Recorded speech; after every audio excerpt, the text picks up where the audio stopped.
If you've been, if you've seen my videos, you know that my side hustle is building Jeeps, buying used Jeeps with issues, fixing them, and then turning around and selling them. So I have one more Jeep, well, the newer ones anyways. There's a CJ7 back there, but one more in my stables. And that's about to go because this one right here in particular, my son uses it to drive to school, which is about, I don't know, 30, 40 miles one way, so 80 miles a day. He goes to college and then goes to work, and he's complaining that the gas is not very good on it. Obviously, something like this gets about maybe between 20 to 22 miles to the gallon on the freeway, and worse on when you're sitting on traffic. And then at the same time, there's a ticking noise, which I know what it is, and the check engine light is on. So I'm going to fix it. I'm going to fix that ticking noise by changing the lifters and the rockers on a Jeep like this with a 3.6 Pentastar motor. And I know there's thousands of videos of doing that, but this is my video, of course, and I'm going to release that there to see if you can use how I do it. You know what I mean? I'm not telling you what to do. Don't do what I do. I take a lot of risk. But if you learn something from it, then so be it. If not, then no worries. Just to use it for entertainment purposes. You know what I mean? So that is a 2013 Jeep with a 3.6 Pentastar motor with about 160,000 miles on the clock. So let's go to it, and then I'll just take videos and show it to you, and then see if that light goes off, which it will, because I already changed like the spark plugs and the wires. Check the crank positioning sensor, camshaft positioning sensor, anything that has to do with that light and the code. Let's go.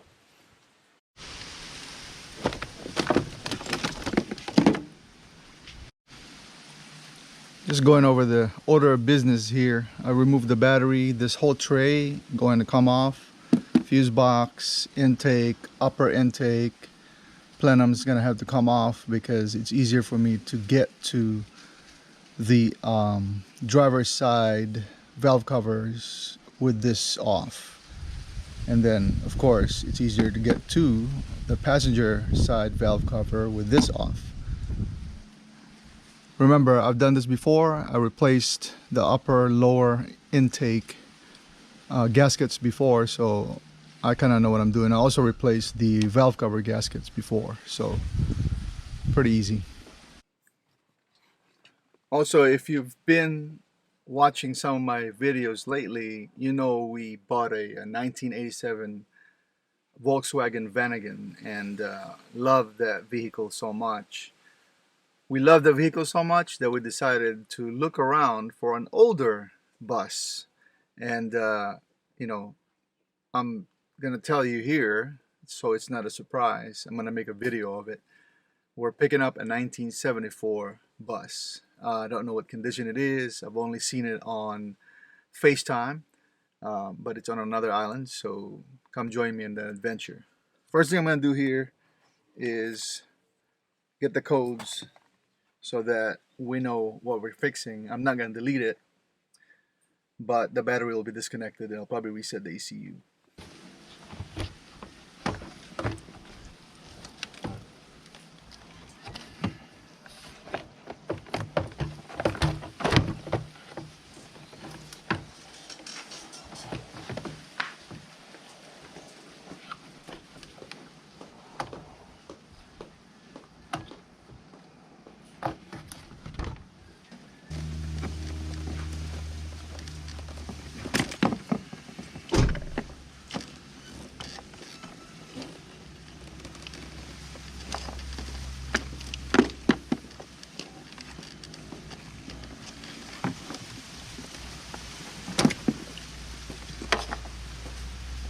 Did I mention before that if you own a Jeep, buy one of these?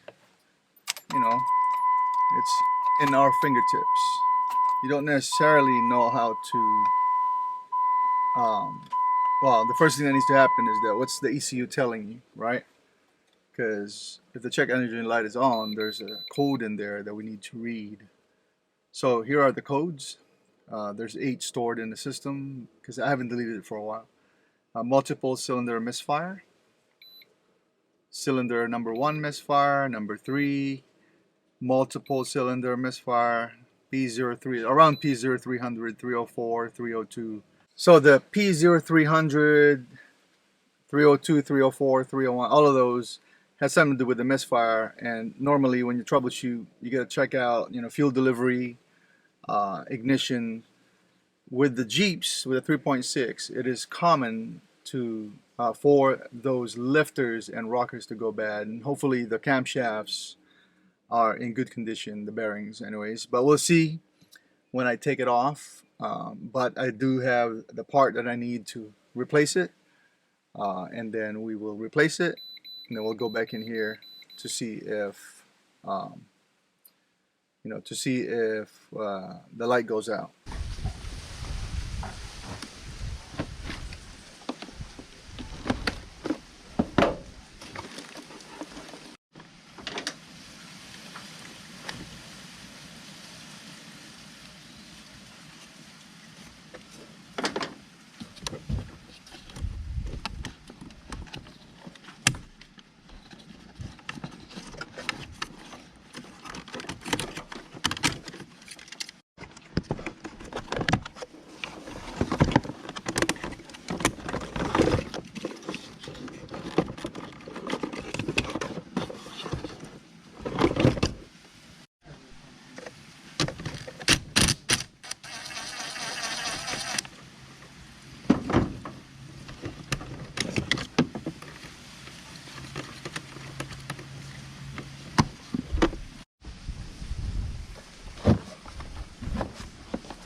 Here's your situation. As you can see, the battery tray, fuse box tray is off, so it's easier to get to this side of the head. Just getting all his wires out of the way, AC lines or coolant lines. If you have to learn something from this, make sure you take off the power steering bolt right here, because the bottom of the tray hits that, and it's a pain in the butt. Couple of tips here when you're taking off the 3.6 Jeep anyways, right? This upper plenum right here, you have to make sure that all of your wires are unhooked, of course, and there's like mounting bolts on the sides right here and here to get it off. Once you get it off, it's like goes out on an angle like this.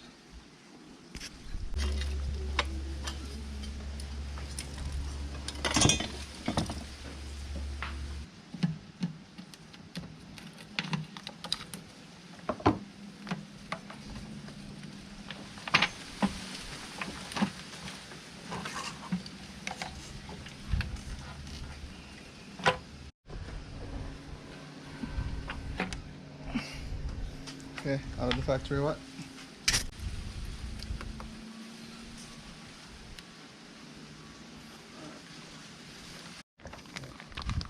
The PCV valve on these vehicles are located behind the valve cover right there, and it is the most painful way of getting it in and out. So I'm pretty sure the engineers of Chrysler were making fun of do-it-yourselfers and decided to put it over there. Camshaft positioning sensor.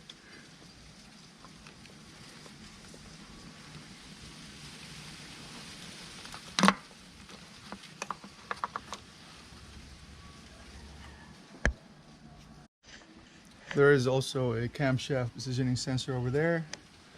but I'm gonna do is repeat that process on the other side. It doesn't have that PCV thing on the back, so it's easier.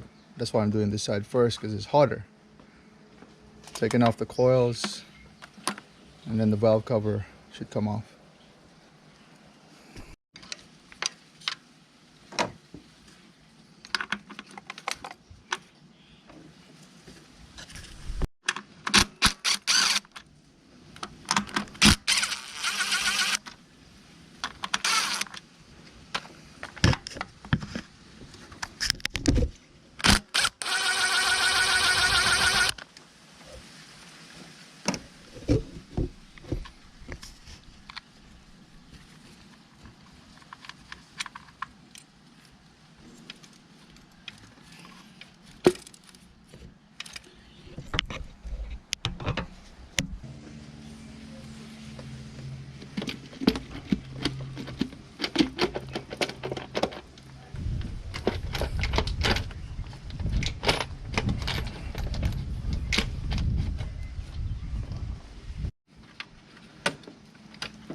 So here we are, staring at the dual overhead cams. The cams up here, the rocker arms right there, the lifters are underneath it. I think for me, it's obvious that they're starting to go bad, because you have like minor scarring on the lobes itself, which means there's little bearings in here, or you know, the rollers down there, and sometimes they get stuck, or they loosen up over time, make a lot of movement, and that's why there's scarring on some of these.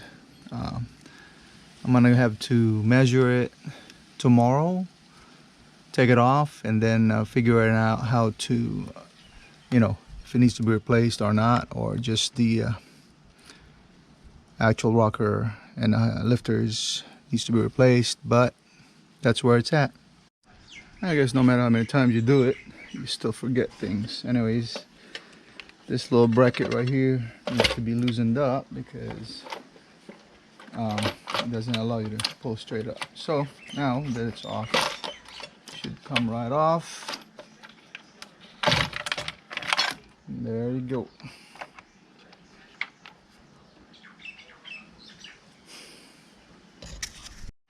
Okay, this side right here looks like, I think the dealership worked on it before, so it must have been probably replaced under warranty.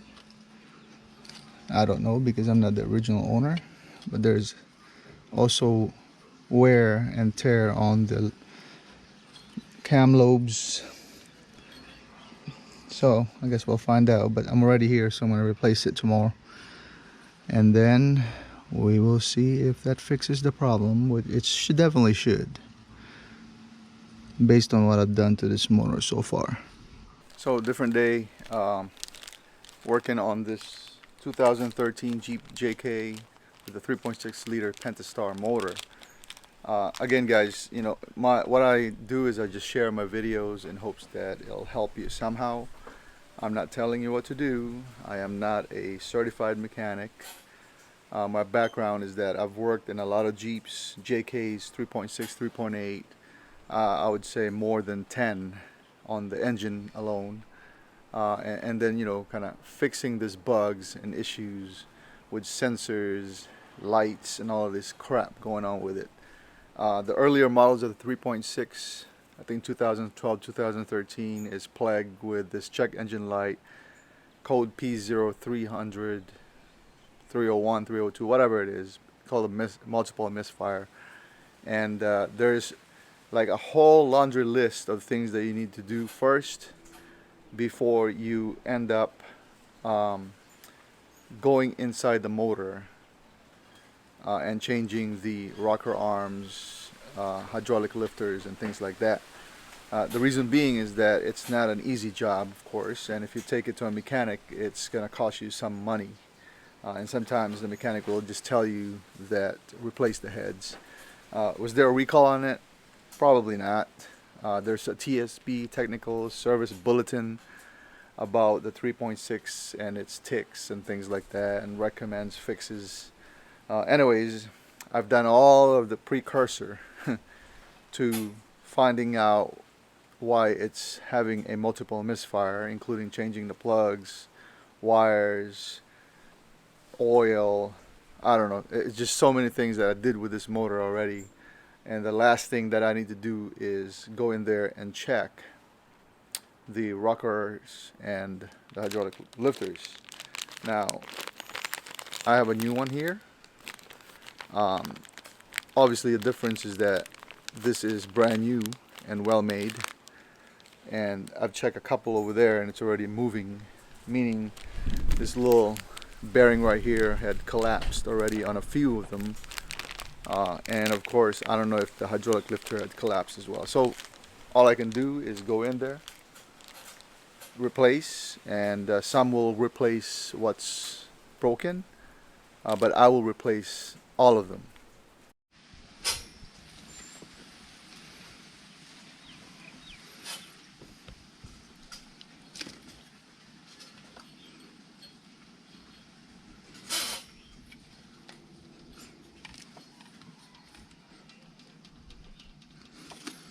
Alright guys, see these bolts right here? They're supposed to be only torqued to 89 inch-pounds, which means they're very fragile. So never power them off. Use a good star, good quality star, and a ratchet so you don't break it. And don't go crazy torquing it. I will take off or loosen all of this and then loosen up this. I'll be able to lift it and replace each and every single one of them, and probably using like a magnet or something to get it off. Speaking of magnet, never have this in contact with magnets. It's gonna mess up your camshaft sensor.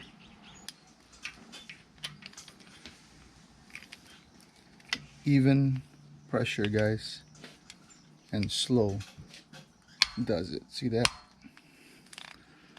Once I loosen it up like that, I will use something to get it off, but it's already been loosened up. So another thing too is I'm doing a reverse of the torque sequence, just my preference, but don't be scared. Not gonna break anything, promise. Hope not.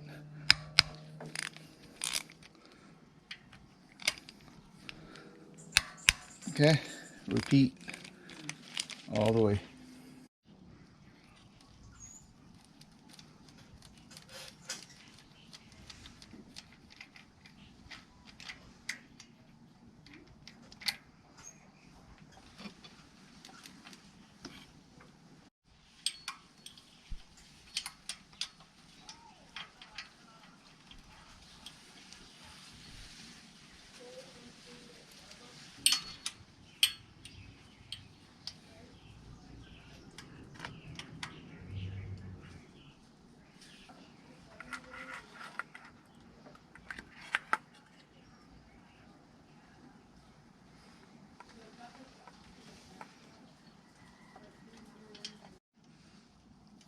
With enough lift, you should be able to just take it out like this, guys, and then replace it. I've been checking this little bearing right here, and they're loose in 3 out of 4 so far.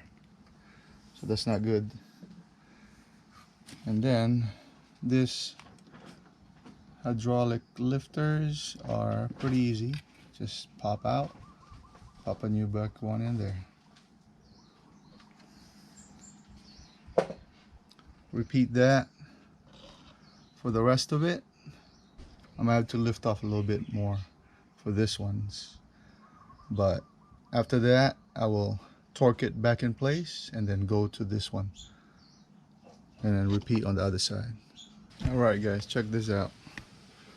So you can tell it's barely off or barely on, but the teeth has not moved, so that's what I want. Every single one of the rockers and the lifters has been replaced and in place. I'm going to tighten them up and then moving on to this one.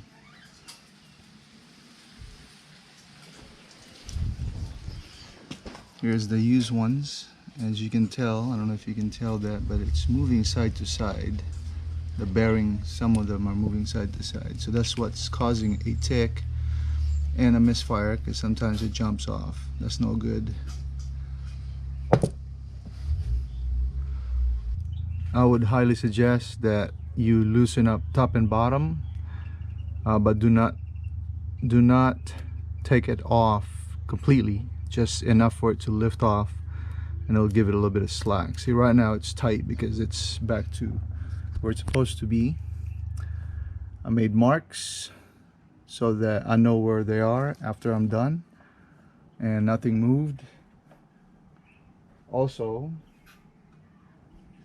real quick, use like a wooden handle of a hammer to work on these things, right? Again, this is soft and it can easily get damaged, so I highly suggest you use like a wood or something like that, a soft. And then of course, don't be yanking things and taking off things with force, because it may just break. But this side is done. I'm gonna torque it, close it all up, do the other side, and then I'm gonna test drive it. I found two collapsed lifters. How do you know? Because it's collapsed. It's moved up and down. It's very soft. Let me see if I can show you. All right, so a couple of collapsed lifters, and here's what I mean, right? If you push it this way, see how that's just going in and out? It's not supposed to do that. Check this out. I'm trying to push as hard as I can. This is good lifter, bad lifter. And if you can see that, it's moving, right? Some of the rockers are worn right there, meaning it's probably getting stuck or not getting oil. Some are still in good shape, you know, so I'm just gonna leave that for parts later. Alright guys, I was able to put together the engine after I replaced the rockers and the hydraulic lifters.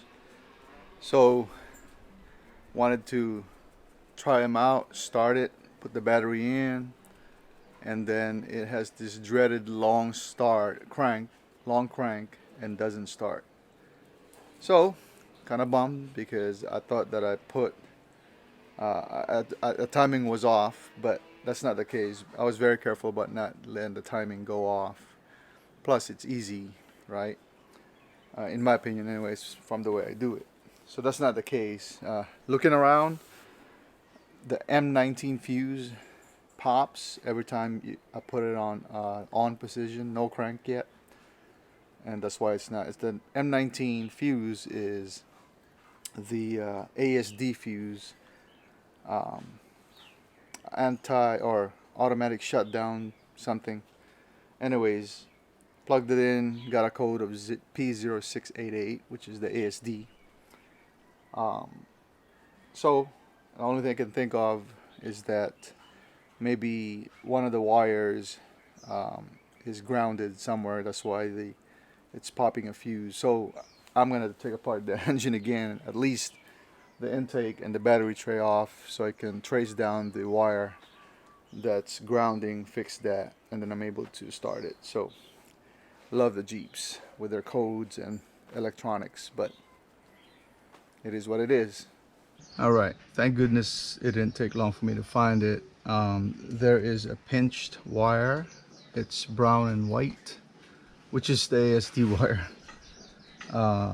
The valve cover, I guess when I was putting the valve cover back on, it get pinched. So it's back there, back underneath here. I don't think I'll be able to show it to you guys, but there's a wire back there. This pinch on this valve cover. So I'm gonna take off the valve cover or loosen it up, take it out, and hopefully I can see where it is and then cut it, splice it, fix it, and then put this valve cover back in. All right, guys, not sure if you can see the wire right there, broke off. It was pinched on the valve cover. My fault. So, okay, well, I can see that it works. Found that fault on the wire and fixed it, and now it starts. You know, let it idle for a little bit, then change the oil, make sure a little bit of shavings, you clean them off right. But it's on, doesn't have any ticks or anything like that. You can hear the fuel pump, of course, but there's no longer a check engine light. So what we're going to do is we're going to test drive it, because there are permanent codes in the computer that takes a little bit of a cycling to erase, and besides, we want to know if it comes back or not.